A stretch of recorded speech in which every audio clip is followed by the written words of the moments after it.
जय श्री श्याम सभी श्याम प्रेमियों को। कैसे हैं आप सभी? आशा करती हूँ मेरे बांके बिहारी जी की कृपा से आप सभी कुशल होंगे। मौनी अमावस्या का आरंभ 28 जनवरी से हो रहा है। हिंदू धर्म में मौनी अमावस्या का बहुत महत्व है। कहते हैं इस दिन किया हुआ दान पुण्य और जो हम स्नान करते हैं उससे हमारे जन्मों जन्मों के पाप नष्ट हो जाते हैं। तो सबसे पहले जानते हैं मौनी अमावस्या की जो तिथि है वो कब है, क्योंकि लोगों में भ्रांति है कि 28 जनवरी को है या 29 जनवरी को है। तो 28 जनवरी को मौनी अमावस्या का आरंभ होगा शाम के समय 7:06 पर और जिसका कि समापन होगा 29 जनवरी को शाम को 6:06 पर। तो हमारे हिंदू धर्म में जो हमारे पंचांग होते हैं सनातन धर्म के, उनके अनुसार जो व्रत त्योहार होते हैं उनको उदय तिथि के अनुसार ही माना जाता है। तो जब उदय तिथि 29 जनवरी को मौनी अमावस्या उस समय होगी सूर्योदय के समय, इसलिए आप जो भी स्नान करें, दान करें, पूजा करें तो वो उदय तिथि में ही करें। 29 जनवरी को ही आपको उसका पुण्य अच्छे रूप में प्राप्त होगा। अब बात आती है कि उस दिन हमें पूजा कैसे करनी चाहिए। अमावस्या कोई भी हो, अभी तो मौनी अमावस्या है जो कि वर्ष की सबसे बड़ी अमावस्या कही जाती है, लेकिन मैं एक पहले आपको जेन्युइन बात बता रही हूँ। जब भी अमावस्या आती है, हर महीने आती है अमावस्या, तो अमावस्या आए तो उस दिन हमें अपने घर में सबसे पहले सुबह जल्दी स्नान करना चाहिए। अगर आपके घर के पास में नदी है, सरोवर है, तालाब है, तो आपको प्रयास करना चाहिए कि उसमें जाकर ही स्नान करें, क्योंकि कहते हैं ना तीर्थ में स्नान करने से, नदियों में स्नान करने से, तीर्थों के दर्शन करने से हमारे जन्मों जन्मों के जो पाप होते हैं वो नष्ट हो जाते हैं, अच्छे पुण्य की प्राप्ति होती है। और इस वर्ष तो महाकुंभ का अवसर है और महाकुंभ का दूसरा शाही स्नान मौनी अमावस्या को ही पड़ रहा है। तो यदि आप इस अवसर का लाभ उठाना चाहते हैं तो मौनी अमावस्या को अवश्य आप महाकुंभ में डुबकी लगाइए, अपने पितरों को तृप्त कीजिए, उनके मोक्ष की प्रार्थना कीजिए, क्योंकि जो भी कार्य आप करेंगे मौनी अमावस्या को उससे आपके पितर तृप्त होंगे और आपको आशीर्वाद देंगे। तो मौनी अमावस्या को एक तो बात हुई कि हमें गंगा जमुना में डुबकी लगानी चाहिए, स्नान करना चाहिए।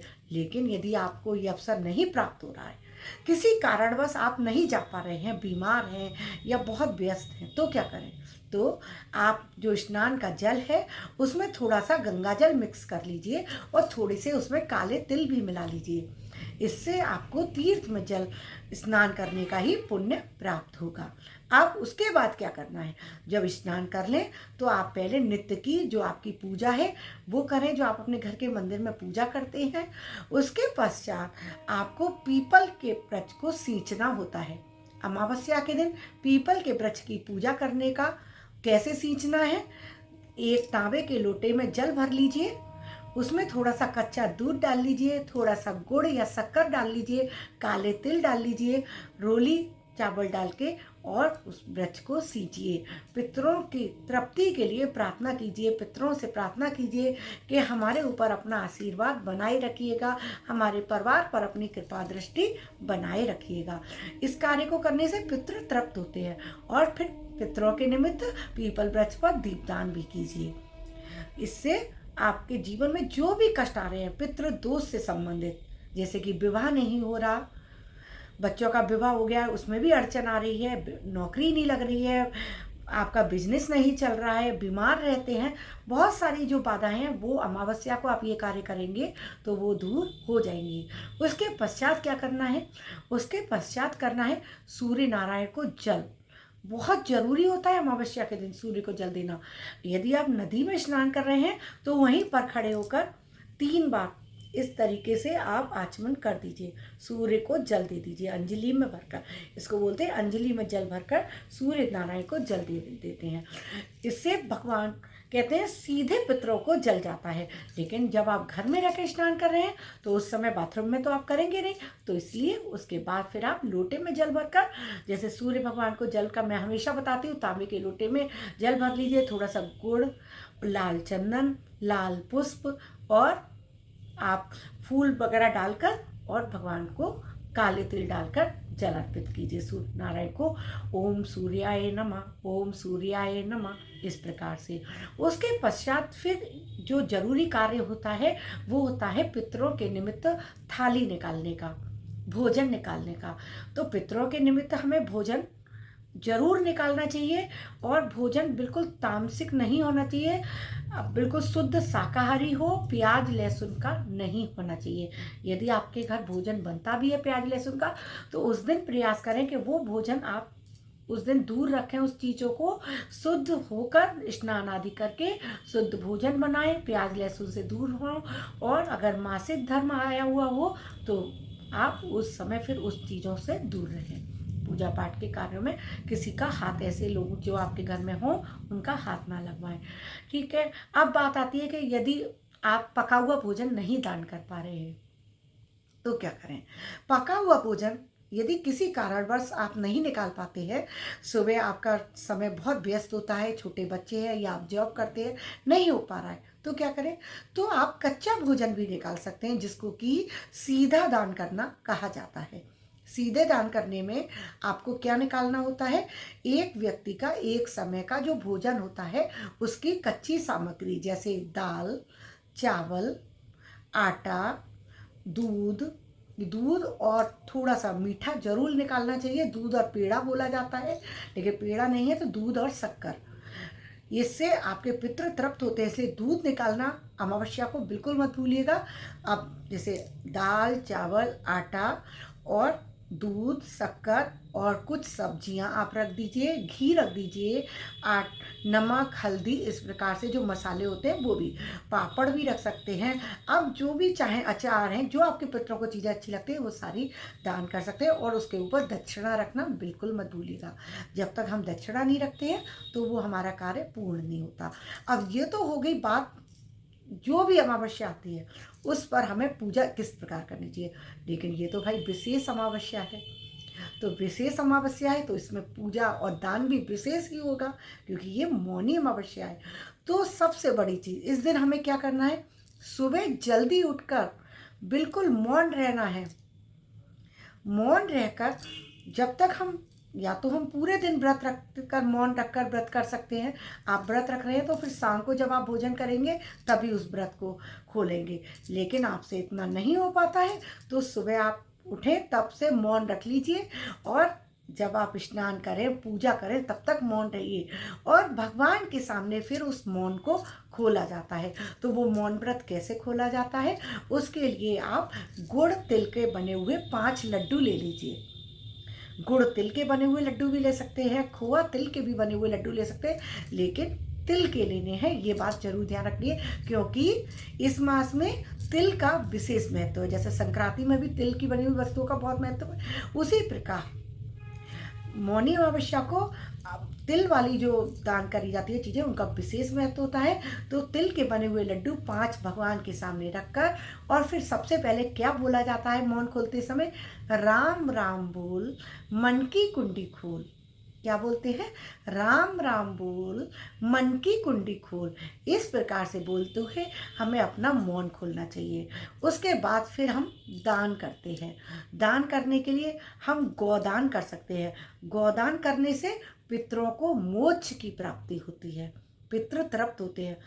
जब पितृ है ना, उनको मोक्ष प्राप्त नहीं होता है तो वो भटकते रहते हैं, तो वो सारी परेशानियां हमारे ऊपर आती हैं। तो इसलिए गोदान यदि आप कर सकते हैं तो गोदान करने से पितरों को मोक्ष प्राप्त होगा। काले तिल दान करना चाहिए। काले तिल दान करने से क्या होता है, जो हमारे ग्रह खराब है वो सारे ग्रह सही होने लगते हैं। शनि, राहु, केतु, सभी के लिए काले तिल का विशेष उपाय है। तो इस दिन काले तिल आपको अवश्य दान करना चाहिए। फिर है नमक का दान। नमक का दान करने से हमारे जीवन में जो भी परेशानियां हैं, निगेटिविटी है, जो नकारात्मक ऊर्जा आ रही है, वो सब दूर होती हैं। तो इस दिन नमक का दान विशेष रूप से बताया गया है। फिर आता है सोने चांदी का दान। सोने चांदी का दान करने से बीमारियों से छुटकारा मिलता है और कर्ज से मुक्ति मिलती है। आपके घर में कोई लगातार बहुत समय से बीमार रह रहा है, या आपके ऊपर बहुत कर्ज चढ़ रहा है, धन टिकता ही नहीं है घर में, तो कहते हैं सोने का दान। देखिए सोने का दान कैसे करते हैं वो मैंने आपको पहले भी 100 शेरे वाली वीडियो में बता चुकी हूँ। सोना बहुत महंगा है, सोना या चांदी, तो हम लोगों की उतनी सामर्थ्य नहीं होती कि हम पूरा सोना एकदम से कुछ ज़्यादा दे सकें। तो हम क्या, एक नाक की लौंग भी दे सकते हैं, कानों की बालियाँ भी दे सकते हैं। किसमें? आप चने की दाल में रखकर और किसी को दान में दे दीजिए। चांदी दान कर रहे हैं तो चावल, 1.25 किलो चावल ले लीजिए और उसमें चांदी की कोई चीज़, अंगूठी या लौंग या पाजेब कुछ भी लेकर आप उसको उस दिन दान कर सकते हैं। तो मैंने बताया जिस प्रकार सोने और चांदी को इस प्रकार से आप दान कर कर बहुत सारी परेशानियों से मुक्ति पा सकते हैं। अब है देसी घी का दान। देसी घी का जब हम दान करते हैं मौनी अमावस्या को, तो हमारे घर में सुख समृद्धि आती है, क्योंकि भगवान को जो गाय के जैसे गोरस होता है, गाय का दान होता है, दूध दही घी, इस सब के दान से भगवान बहुत प्रसन्न होते हैं। पितृ भी बहुत प्रसन्न होते हैं। पितरों की जो पूजा होती है इसमें खीर इसीलिए तो बनाई जाती है क्योंकि पितरों को दूध की बनी हुई चीज़ें बहुत अच्छी लगती हैं। इसीलिए उनके पितरों की पूजा में जल में भी कच्चा दूध अवश्य डाला जाता है, पीपल को सींचने के लिए भी।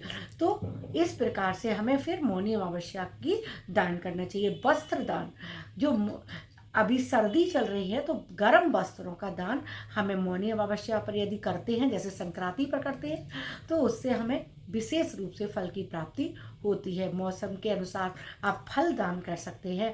अन्न का दान, कहते हैं भूखे को भोजन अगर आप कराएंगे उससे बड़ा पुण्य कुछ भी नहीं है। तो आप अन्न दान कर दीजिए, वस्त्र दान कर दीजिए।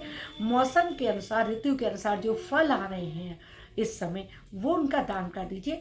बात होती है कि हमारी सामर्थ्य क्या है, हमें अपनी पॉकेट को देखते हुए दान करना चाहिए। ऐसा नहीं है कि हमें सबकी होड़ करनी है कि सब लोग इतना करते हैं तो हमें भी उतना ही करना है, नहीं। हम बहुत छोटी चीज़ों से भी बहुत बड़े पुण्य को प्राप्त कर सकते हैं। तो हमें इसीलिए कहते हैं, जैसे कि कहीं भंडारा हो रहा है और आपकी सामर्थ्य नहीं है कि आप घी का कनस्तर दान में दे सकें या आटे के बोरे दान में दे सकें, तो आप क्या करें, आप उसमें 2 नमक की थैली दान में दे दीजिए। क्योंकि भंडारा हो रहा है और उसमें जो भोजन सामग्री बन रही है, सब्जियां बन रही हैं, है ना, तो उसमें जब आपका नमक मिक्स हो जाएगा तो यानी कि वो सारी सामग्री में नमक हो गया आपका, तो उससे अच्छा दान कुछ नहीं है। तो ये ज़रूरी नहीं होता है कि आपको बहुत ही बड़ी चीज़ें देनी है। गर्म कपड़े, जैसे मैंने कहा, दान कर सकते हैं मौनी अमावस्या को। आपके पास कंबल या रजाई गद्दे वगैरह दान करने का सामर्थ्य नहीं हो पा रहा है तो आप मोजे दान कर सकते हैं, टोपी दान कर सकते हैं, जैसे कैप है इसको दान कर सकते हैं, ग्लव्स दान कर सकते हैं। तो इस प्रकार छोटी छोटी चीज़ों से भी आप, मीठे में तिल के बने हुए गुड़ के लड्डू दान कर दीजिए, खोए के मत कीजिए। तो इस प्रकार बहुत सारी चीज़ें जो ऐसी है जिनको हम छोटा छोटा चीज़ों से भी बहुत सारी चीज़ें पा सकते हैं। अब आती है शाम को हम क्या करें। मौनी अमावस्या को शाम को क्या करना चाहिए। मौनी अमावस्या को शाम के समय हमें खुले आकाश के नीचे आकाश दीपदान करना चाहिए पितरों के निमित्त। और उस आकाश दीपदान को हमें किस दिशा में करना चाहिए, उसका मुख दक्षिण दिशा की ओर होना चाहिए। आप मेरे पितरों के निमित्त जो प्लेलिस्ट है पितृपक्ष की, उसमें देख सकते हैं आकाश दीपदान कैसे करते हैं। तो आकाश दीपदान हमेशा लंबी बाती लगाई जाती है और दक्षिण दिशा की तरफ मुख करके लगाई जाती है। बाती का मुख दक्षिण की तरफ हो। कभी भी घर के अंदर पितरों के निमित्त दीपक नहीं जलाते हैं। तो इस प्रकार से शाम के समय भी हमें पितरों के निमित्त दीपक जलाना चाहिए। 5 दीप हमें प्रज्वलित करने चाहिए, जैसे कि एक खुले आसमान के नीचे, एक तुलसी के नीचे, एक आंवले के पास, एक बेलपत्री के पास और एक अपने घर की मुख्य द्वार पर, दहलीज पर। इस प्रकार से कहते हैं जो अमावस्या को 5 दीप दान करता है उसके जीवन की सारी परेशानियां भगवान दूर कर देते हैं। उसके जीवन में सब कुछ अच्छा ही अच्छा होता है। तो मैंने बहुत डिटेल में वीडियो बताई और इससे ज़्यादा बताऊंगी तो वीडियो बहुत लेंथी हो जाएगा, फिर आपको भी लगेगा कि मैं बहुत खींच रही हूँ। लेकिन कहते हैं ना कि जब बहुत सारी चीज़ें ऐसी होती है, मैं नहीं चाहती कि कुछ भी चीज़ छूट जाए। मैं चाहती हूँ कि आपको वो सारी चीज़ें आपको दूँ जो कि आप ढूंढ रहे हैं, आपका मन में जिन चीज़ों को लेकर संशय है। अगर फिर भी कुछ चीज़ ऐसी रह गई है जो आपको लग रहा है कि मैंने बता नहीं पाई हूँ, तो आप मुझे कमेंट कर दीजिएगा, मैं आपको ज़रूर उनका जवाब दूंगी, जिससे कि आपको कहीं भी कुछ भी कमी ना रहे, आपको पूर्ण फल की प्राप्ति हो। आशा करती हूँ आपको वीडियो अच्छी लगी होगी, और वीडियो अच्छी लगे तो मेरे चैनल पर बने रहिएगा। मैं ऐसे ही अच्छे अच्छे वीडियोज़ लेकर आती रहती हूँ।